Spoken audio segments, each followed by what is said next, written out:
And now it's starting to come to a heel. In a sense. Yeah, it's cool that we finally have this. It's in a way it's kind of replacing. I don't know if you recall this. SOTL. I remember SOTL. Well, I don't remember SOTL, but yeah, SOTL, which was the SEA Open Team League, basically. And even though it was SEA Open Team League, it was interesting because it was also kind of running concurrently with ANZ Pro League. So there were Australian players in that as well, making their own teams. That was where Varun 5 was. It was. I remember that. That was beautiful. Good old Varun. Yeah. There were a lot of memes. There were a lot of great teams, a lot of great stories. And yeah, it's a bit of a shame that SOTL stopped, but we have this as kind of maybe a spiritual successor in a way. I guess this is more Nation Wars-esque, but regardless, it's gonna be cool to tune in. Really will. By the way, both myself and Claire are going to be playing on that for Team Singapore and Team Malaysia, respectively. Oof. Yeah. Your teammates here, but you're going to be on opposing teams in the Southeast Asia League. You know what's funny is that Claire really wanted to face me, but then we're like, no, that's actually not going to be how it works out, just because of how the seeding works. Mm-hmm. It is going to be a Pro League format, so it's going to be, you have your set opponent, and it's going to be a 1v1. Mm-hmm. Or not a 1v1, sorry, a best of one. Yeah. And then eventually it becomes like a team best of 7 kind of thing. And speaking of best of 7s, here is the player who tends to do pretty well in best of 7s. But unfortunately, we are going to have to be watching him in a best of 3 right now. We're in Thef Aura, LE. We're in the bottom right-hand corner map, spawning all the way in the bottom right-hand corner map. We have our Red Zerg player coming out all the way from the land of India. He is the lead singer of Varun 5 himself, representing Downfall Gaming. Everybody give it up for Demi.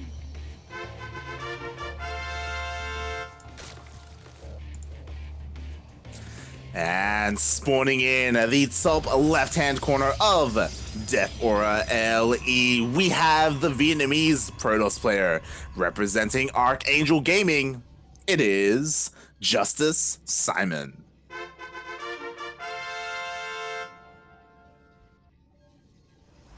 Yeah, he is the Archangel of Justice himself, and I think a narrative that we've had for JusticeSimon for a while was, he's been in the shadow of Mio-Micah for quite some time. Mio-Micah consistently the #1 Vietnamese player, JusticeSimon consistently #2. For a while, it really looked like that gap was starting to close up. JusticeSimon, was really catching up. Mio-Micah maybe not really performing too well. I think lately Mio-Micah has really been on a new level though. Oh yeah, definitely. I love how in the past maybe 2 months, Mio-Micah, he's really just upped himself. He's in a better mood. He's just competing. He's grinding. He's competing so well. And yeah, Mio-Micah has really risen to, I don't know if I want to say he's peaking at the moment, or he's reached peaks that he hasn't before, but he is in really good form. He is. Yeah, and we're at the point where it's no longer very muddy. Which is who the top Vietnamese player is. Yeah, exactly. In saying that though, JusticeSimon, as I was saying before, it's great to see that he is still improving. There is still a gap, but he's still improving nonetheless. So I'm really glad that the case for or that the reason why I'm really glad that the reason why Mio-Micah is #1 again and it's not so muddy anymore is because both of these players are both improving. Mm-hmm. Not so much a case of one player getting a little better, the other player kind of plateauing a little bit. No, it's just that both of them are getting better at similar-ish rates. Yeah, definitely. And I like how in the background, as these two titans are facing off, the Angel of Justice and the Big Cat. Yeah, totally.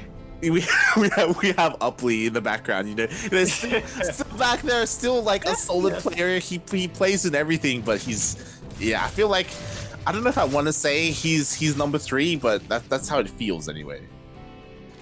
Yeah, I think you could argue that for Vietnam. There are a couple of players vying for that number 3 spot, but Oh, I'm gonna be wow. real honest with you, Upley is the player who I always remember.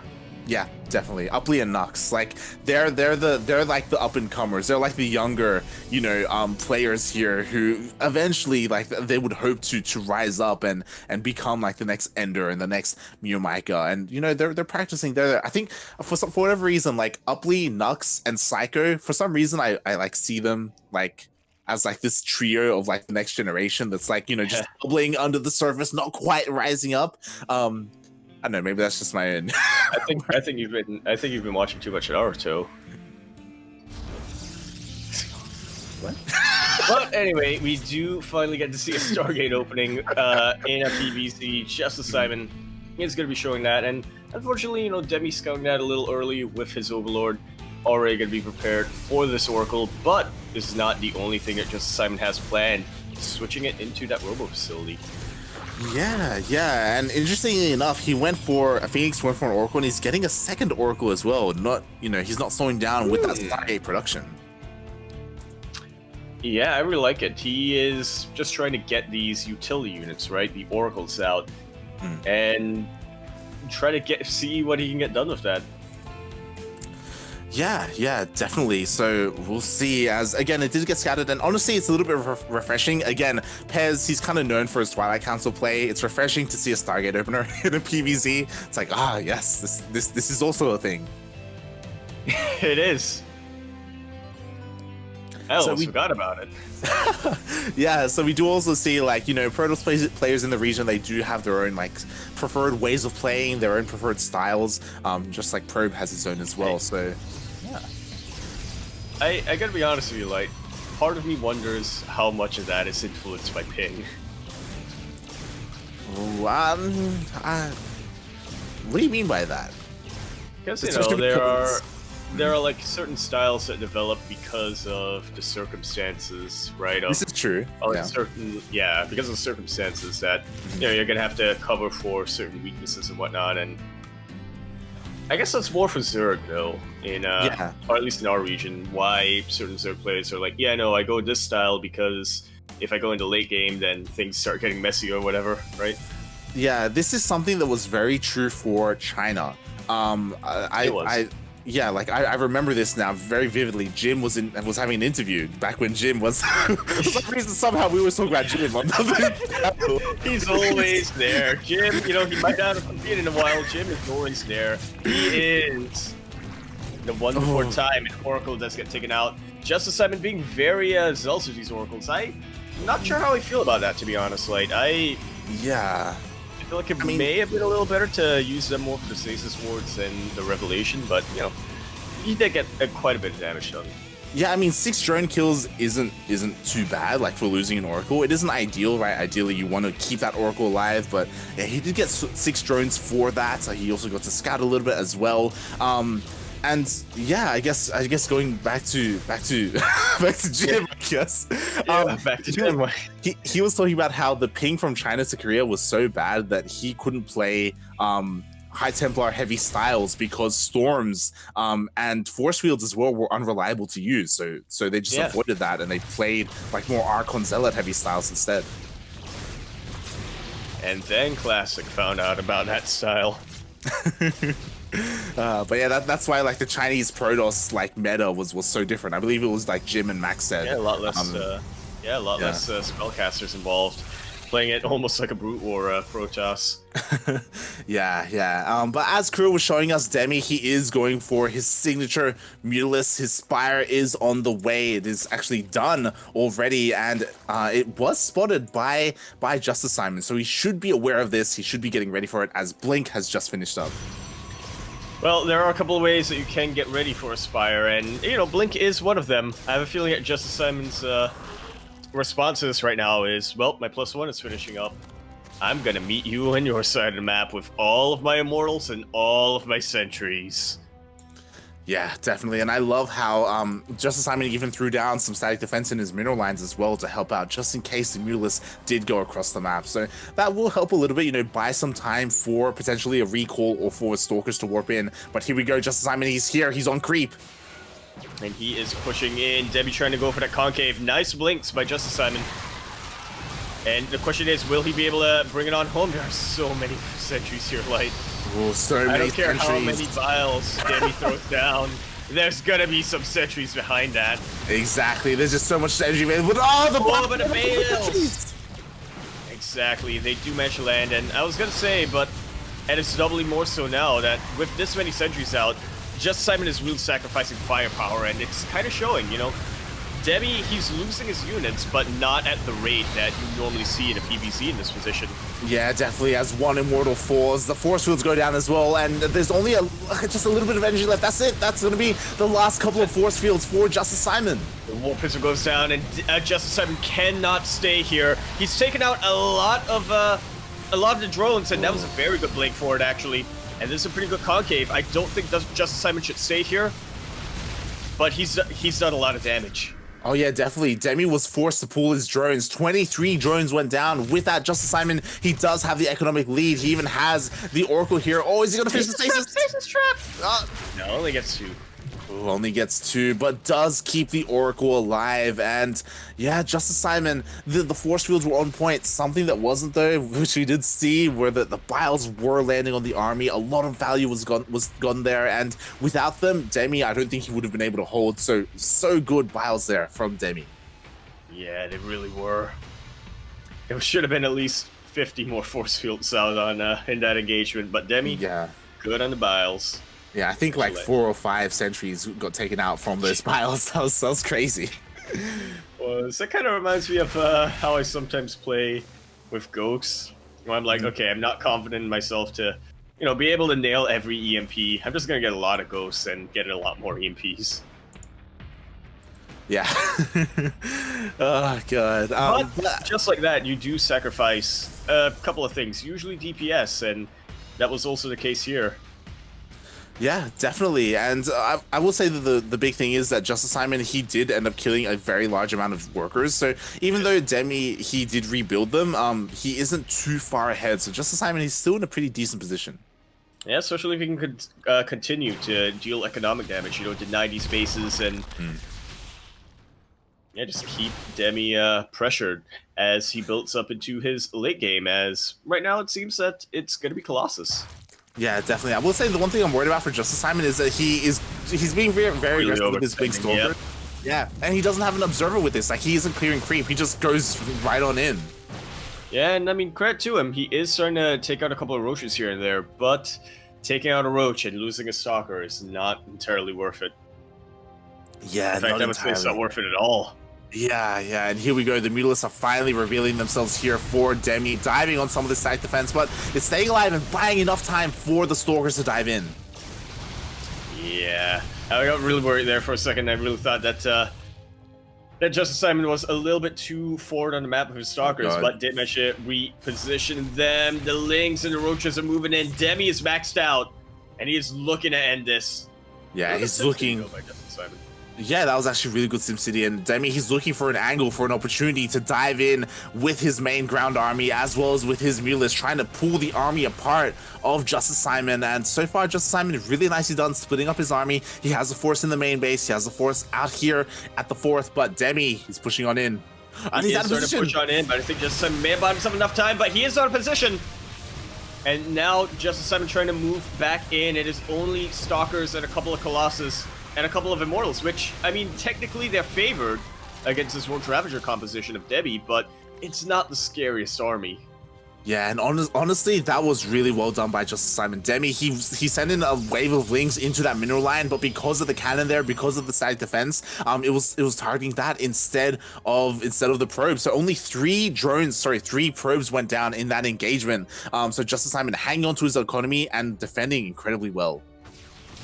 That was really nicely done, and again, he's still on those 4 bases. He hasn't lost any probes, I want to say. Demi, he's still starting to move on in, and he's catching JusticeSimon out of position. I think this is really I don't want to say what's keeping Demi in this game, but it's definitely what's preventing JusticeSimon from ending the game. This could be a game-winning move right now, because JusticeSimon, he was completely out of position. His army is forced to come all the way here to his 3rd base. At the same time, the Mutalisks are hitting his 4th. and he is just losing that mineral line. The Stalkers will be able to clear out these Mutalisks, but the damage has already been done. JusticeSimon, he's going to have to move across the map, and honestly, with his army, he can take the game, but it's still going to be a bit of a tough ask. Yeah, the problem is... Yeah, 25 pros went down, and Demi, he had enough bank to just remax after that. He lost the ground army, but he can just remake it. He's actually not remaking it. He made 17 Mutalisks, so he's just going for the Muta-heavy style. And this is starting to really worry me for JusticeSimon. JusticeSimon, he's moving his entire army to deal with these Mutalisks, which, you know, he kind of has to do. Yeah, definitely. And the Mutalisks, they're finally starting to snowball. 13 more probes have gone down, and there aren't enough Stalkers to actually win this fight. No, there are not. Not even with the battery overcharge, there are enough to one-shot Stalkers left and right. But here comes JusticeSimon. He's starting to move in, and again, he's not exactly unfavored. The flank. The Mutalisks are coming from behind, but oh, they don't target the Colossus. They end up going across, and now some of them are getting focused down. So we're getting into another kind of... Base trade into PvZ. Yeah. Let's go. These Lings are starting to do a lot of damage, but they run straight into the beams of the Colossus. Demi actually focusing on the Stalkers right now, which is the right call. GG is called. Demi takes game number 1. Wow, I love that decision to just jump on top of the Stalkers at the end there. You know, Demi realized, sure, your Stalkers are going to be alive, but what are they really going to do? I have a lot of solutions to your Colossus. You don't have a lot of answers to my Mutalisks aside from these Stalkers. Yeah, and I can just remake them, honestly.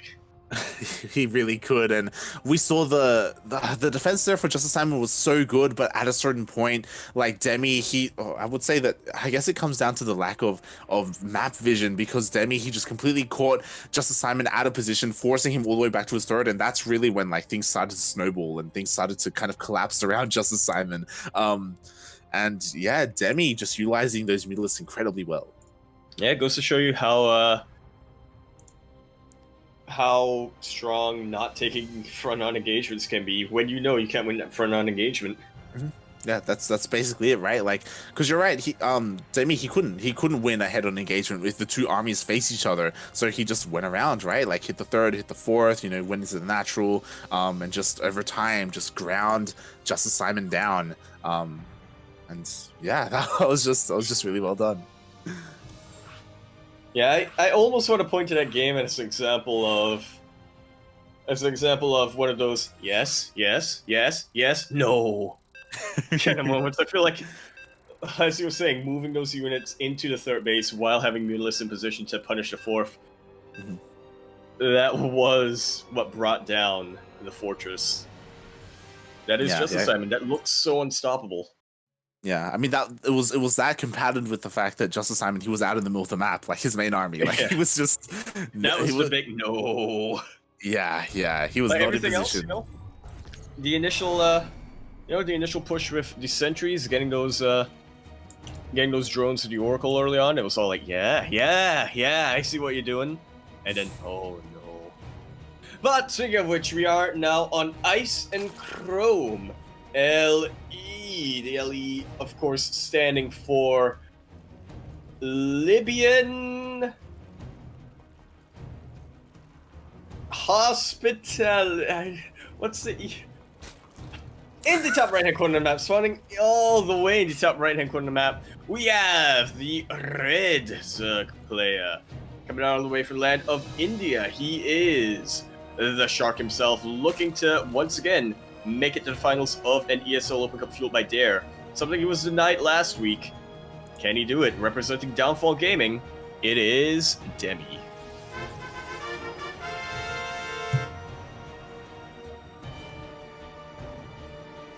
Hospitality? That's the word I was thinking of. It starts with an E, and it's something to do with, like, tourism or something. And spawning in the bottom left-hand corner of Ice and Chrome LE, we have the Vietnamese Protoss player representing Archangel Gaming. It is JusticeSimon.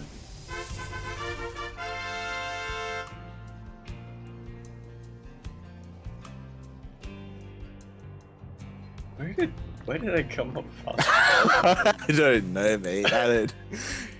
Oh, God. He's silent. He is silent. And yeah, again, honestly, JusticeSimon, there were a lot of moments there in that last game, and even like the majority of the last game, where he was looking really solid. And again, that goes to show, like, JusticeSimon, he's been getting better and better at this matchup. But yeah, again, Demi, he's a different beast. He really is. It's a tough ask to go for, going up against Demi this early. Well, I say this early, but as I just refreshed, I realized that we are in the semifinals already. Did not expect that.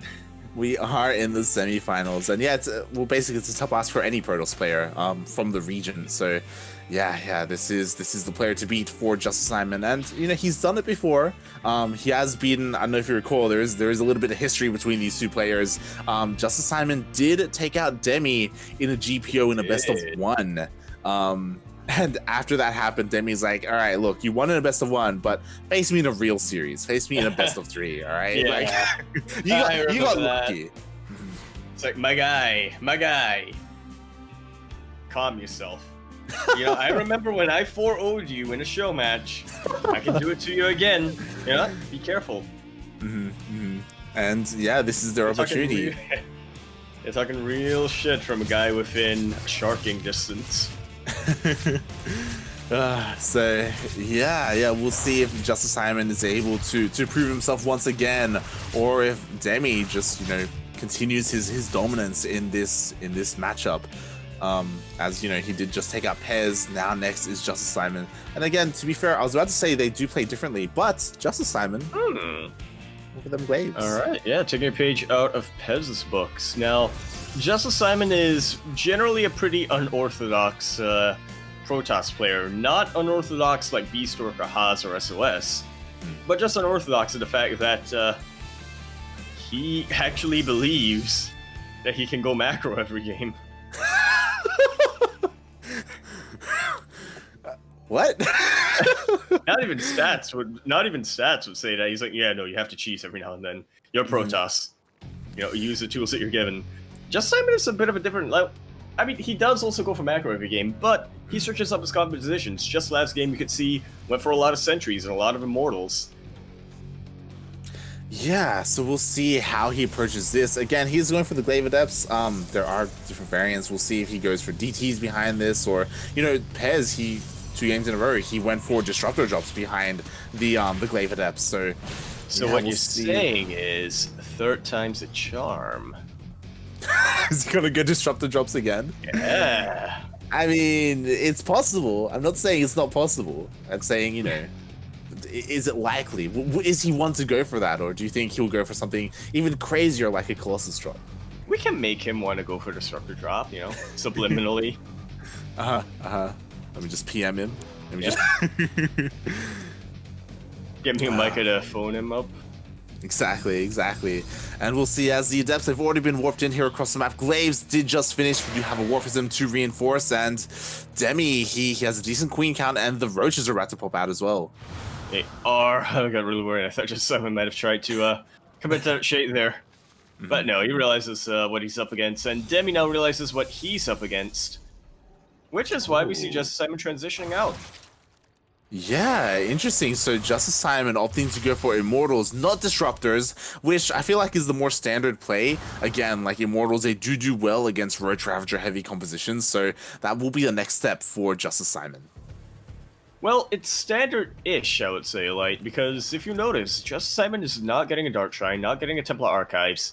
He's not getting anything to get him those Archons. He really is not looking to deal too much damage with these Adepts. Obviously he wants to do some damage, but he's already trying to work on his soul push behind this.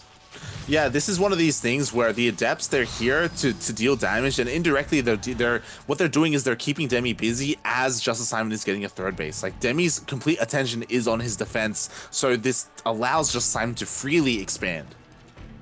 It really does. And on top of that, you could also argue that he's kind of forcing Demi to build his unit composition in a certain way. Obviously, I still think that Roach Ravager is what you want to go for in a CVP. But yeah, if you can force your opponent to play Roaches, Immortals are definitely the unit that you want. That and Disruptors. Yeah, definitely. I will say that I am a little bit concerned for JusticeSimon, depending on what he uses to supplement his immortals. He is working on +1. This could be either for, you know, we could see Blink Stalkers again or Zealots. If he goes for Zealots, like Demi, we've seen him time and time again go for Spire. Spire would work even more. Like it would just do more. Like it would just be so good against the army composition that he goes for if he goes for Charge Lots. So you're getting pretty close, Light, but I think you're way off. JusticeSimon's gonna go for sentries. Okay, he's not yet.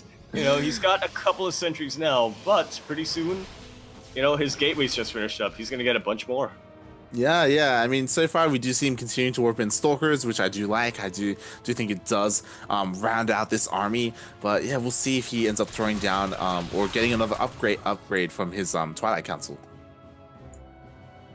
Yeah, I'm just looking at it, just staring at that production bar as Demi will be once again switching into that Spire tech. Yeah. Again, this is kind of what we expect from Demi. It really is. I was trying to think of the next thing. This is why, like, you know, Pez, he would go for Blink Stalkers. Here, no Blink in sight for JusticeSimon.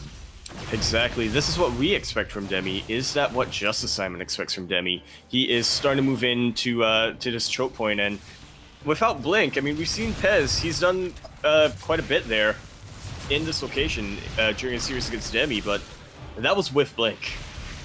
Yeah. Bearing in mind that was like almost an exclusively Stalker army, with a couple of Archons thrown in. So yeah, this is very different. And bearing in mind, we do have sentries here for force fields. Yeah, a little bit of a handful. These Stalkers starting to get a little bit clumped up. There is no AoE for JusticeSimon right now. So these Zerglings can really just run in and without any fear. Yeah, but well, the majority I say of that, these... but there are a lot of steps. Yeah, and the majority of the Zerglings have gone down. Ooh, taking a couple of bile shots though. Yeah, I mean, this army of JusticeSimon is still looking pretty strong, but those bile shots absolutely hurt. Demi getting such a good concave. This force field actually hurting JusticeSimon as much as it is helping him. Yeah, especially because he's pushing on in. And again, the Biles land killing more and more sentries. Demi pushing on forward, trying to... Oh, we'll see as, again, if Demi is able to get close enough to Bile the War Prison, that'll completely shut this down. And JusticeSimon continues to push on in. Yeah, starting to push into Biles, just landing fantastically. No more sentries here. There's even less sustainability right now for JusticeSimon. The army count really getting thinned out, and Demi just goes for it. Biles on top of the War Prism, and GG is called.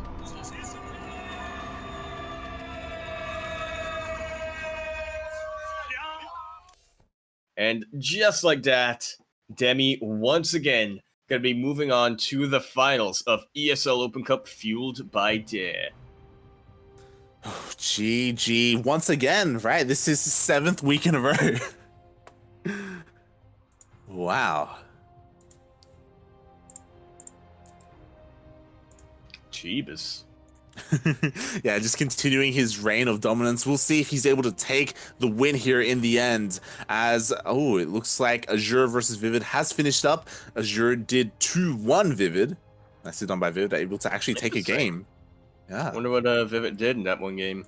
Honestly, this is why I wish Vivid was streaming his PvE, because honestly, I would have loved to have caught that series. And speaking of, it looks like Miyamika and Azure are currently underway.